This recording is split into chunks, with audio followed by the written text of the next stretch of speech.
Bonjour à toutes et à tous.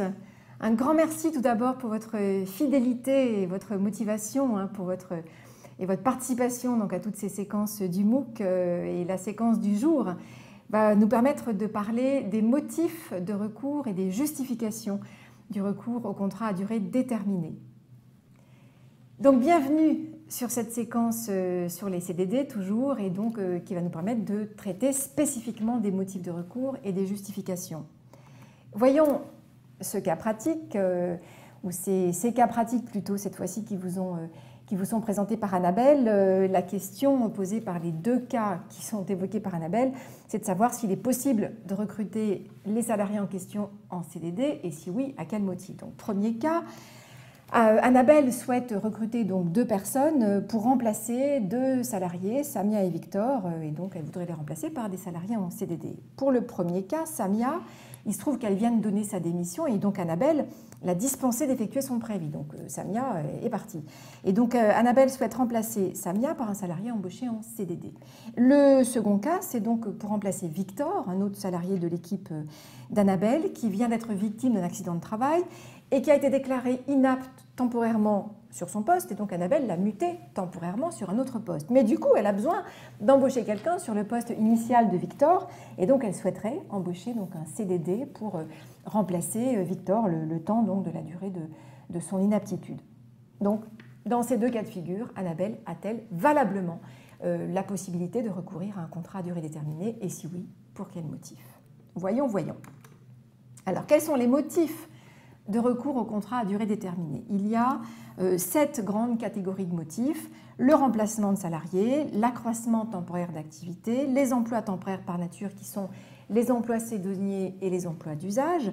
Il y a aussi le CDD à objet défini, les CDD en alternance, apprentissage et contrat pro, les CDD liés à la politique de l'emploi et enfin le dernier né des CDD qui est le CDD gamer ou joueur professionnel.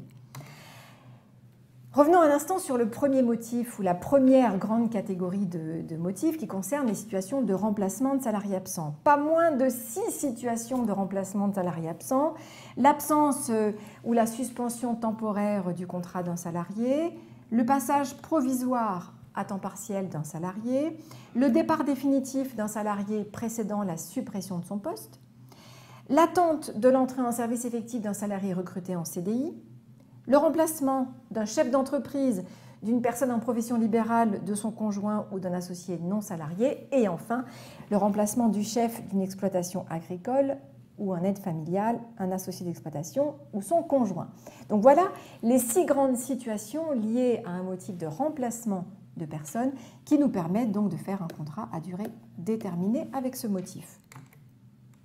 Quelle justification faudra-t-il indiquer sur le contrat lorsqu'on est sur un motif de remplacement? Eh bien, dans tous les cas, il faudra indiquer le nom et le prénom de la personne remplacée ainsi que la qualification de cette personne et son statut, c'est-à-dire cadre ou non cadre. Ces mentions sont des mentions qui sont absolument obligatoires, qui doivent donc être indiquées précisément sur le CDD, et donc le défaut d'indication donc de la justification du recours, donc le nom ou la qualification, peut entraîner, attention, la requalification de ce contrat en contrat à durée indéterminée. Attention, même si la réalité du motif est là, même si on est vraiment sur le remplacement de Madame Untel qui est secrétaire de direction et qui est en arrêt maternité, même si on est dans la réalité de son absence, le fait qu'on ne l'ait pas indiqué sur le contrat, qu'on remplace Madame Machin, etc., peut entraîner donc une requalification en CDI. Deuxième grande catégorie de motifs, l'accroissement d'activité, enfin l'accroissement temporaire d'activité, qui recouvre 4 situations possibles de recours: le surcroît temporaire d'activité, la tâche occasionnelle précisément définie et non durable, la commande à l'exportation et les travaux urgents liés à la sécurité. Donc il faut que l'employeur soit dans une de ces 4 situations pour lui permettre donc de faire un CDD pour motif accroissement d'activité. Alors on a également, 3e grande catégorie de motifs, les emplois temporaires par nature. Là, je vous le disais, on en a 3. On a les contrats saisonniers, les contrats pour lesquels il est d'usage constant de ne pas embaucher en CDI dans certains secteurs d'activité qui sont délimités par le Code du travail, et on a effectivement les contrats vendanges qui sont possibles pour une durée en principe maximale d'1 mois. 4e catégorie de CDD ou de motif de recours au CDD, c'est le CDD à objet défini. Alors c'est un contrat un peu particulier qui peut être conclu pour le recrutement d'ingénieurs et de cadres uniquement, pour la réalisation d'un objet défini. À condition bien sûr, enfin ce contrat ne peut être conclu que lorsqu'on a un accord de branche étendu ou un accord d'entreprise qui prévoit donc la possibilité dans un secteur d'activité ou dans une entreprise donc d'y recourir. Et si c'est le cas, si on a bien un accord collectif ou bien un accord de branche ou d'entreprise, le contrat devra être conclu avec une durée minimale, c'est-à-dire une durée minimum de 18 mois et une durée maximale de 36 mois, sachant qu'il ne pourra pas être renouvelé. C'est-à-dire que si on fait une durée minimale de 18 mois, le contrat pourra être prolongé donc jusqu'à 36 mois, mais on ne pourra pas ensuite refaire un nouveau contrat donc avec le même salarié sur le même type de poste. Cinquième situation particulière donc permettant le recours au CDD, ce sont les CDD en alternance. Et là, on a deux grandes catégories de contrats, le contrat d'apprentissage et le contrat pro. Je reviendrai sur ces deux contrats dans le cadre d'autres séquences consacrées donc précisément l'une au contrat d'apprentissage, l'autre au contrat pro. Ensuite, on a les contrats liés à la politique de l'emploi, et là je vous cite le contrat unique d'insertion ainsi que le CDD senior. Je ne les détaille pas, je reviendrai notamment précisément sur le contrat senior dans le cadre d'une autre séquence. Enfin, on a aussi, c'est le dernier né, le contrat à durée déterminée joueur professionnel qui permet à toute personne ayant pour activité rémunérée la participation à des compétitions de jeux vidéo dans un lien de subordination juridique avec une association ou une société qui bénéficie d'un agrément ministériel et donc d'avoir un contrat à durée déterminée précisément conclu pour ce motif-là, c'est-à-dire la réalisation ou la participation à un jeu vidéo pendant une durée déterminée. J'y reviendrai aussi, on aura une séquence précise sur cette nouvelle forme de contrat. Alors, on a presque terminé. J'aimerais vous dire un mot sur les interdictions de recours.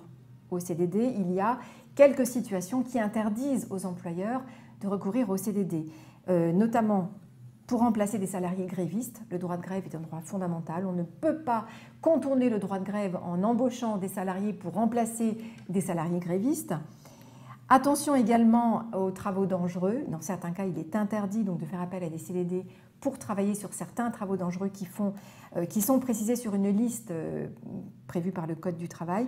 Également, il est interdit de recourir à ce contrat pour remplacer un salarié, alors attention, c'est un peu compliqué, pour remplacer un salarié qui a été licencié pour motif économique depuis moins de 6 mois, sauf si la durée du recours ne dépasse pas 3 mois et à condition bien sûr qu'on ait consulté les IRP. Donc un peu particulier comme motif, enfin comme situation, mais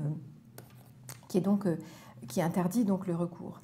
Pour terminer, un mot sur les sanctions civiles et pénales liées donc au CDD irrégulier. Alors, s'agissant de la conclusion du CDD en dehors des cas qu'on vient de voir, ou bien du remplacement d'un salarié gréviste, ou bien de l'embauche d'un salarié en CDD pour effectuer des travaux dangereux, si on ne respecte pas ces règles, l'employeur encourt une requalification de ses contrats en CDI avec, le cas échéant, si on est sur un contentieux pénal, une amende de 3 750 €, 7 500 si récidive et un emprisonnement de 6 mois ou plus. Dernière chose, la loi prévoit également que lorsque l'employeur conclut un CDD de plus de 3 mois dans un établissement qui a procédé à un licenciement économique depuis moins de 6 mois, s'il n'entraîne pas une requalification, peut néanmoins faire l'objet d'une amende pénale donc, du même montant que celle que je viens de vous citer. Donc voilà les sanctions liées au contrat de travail à durée déterminée irrégulier. Revenons maintenant donc au cas pratique et donc aux deux situations que vous présentez Annabelle en début de séquence. A-t-elle le droit donc de remplacer Samia qui vient de démissionner, qui a quitté l'entreprise parce qu'on l'a dispensé de son préavis, et de remplacer Victor qui est toujours présent dans l'entreprise, mais sur un autre poste que le sien, le temps que va durer donc l'inaptitude prononcée par le médecin du travail. D'après vous. Alors, vous avez la réponse. On a été un peu vite, mais bon, je vais vous la donner quand même. Dans le cas numéro 1, pour le cas de Samia, Annabelle veut remplacer Samia, qui est donc partie définitivement, donc on n'a pas de motif de recours. Samia n'est pas sur une absence temporaire, donc on n'a pas le droit de recruter un CDD pour remplacer quelqu'un qui finalement ne va pas revenir dans l'entreprise. Les seuls cas de remplacement autorisés concernent des remplacements donc, qui concernent des situations d'absence ou de suspension temporaire du contrat, ce qui n'est pas le cas s'agissant de Samia. Donc si Annabelle veut remplacer Samia, il n'y a qu'une seule possibilité, c'est l'embauche en CDI. S'agissant de Victor, au contraire, Victor c'est possible. Victor il est absent de son poste temporairement, le temps que va durer donc l'inaptitude prononcée par le médecin du travail. L'idée bien sûr c'est que Victor, quand il sera de nouveau apte sur son poste principal, c'est qu'il revienne sur ce poste-là. Donc là, effectivement, le recours est parfaitement possible. Et le motif sera bien remplacement de salarié absent et remplacement de Victor avec son nom de famille, sa qualification, donc le temps que durera cette inaptitude temporaire. Voilà pour Annabelle et ces deux cas de cette séquence. Voilà, j'espère que vous avez tout compris. C'est loin d'être simple, les motifs de recours pour les contrats à durée déterminée. En tout cas, accrochez-vous et puis rendez-vous sur une prochaine séquence, toujours sur les contrats à durée déterminée.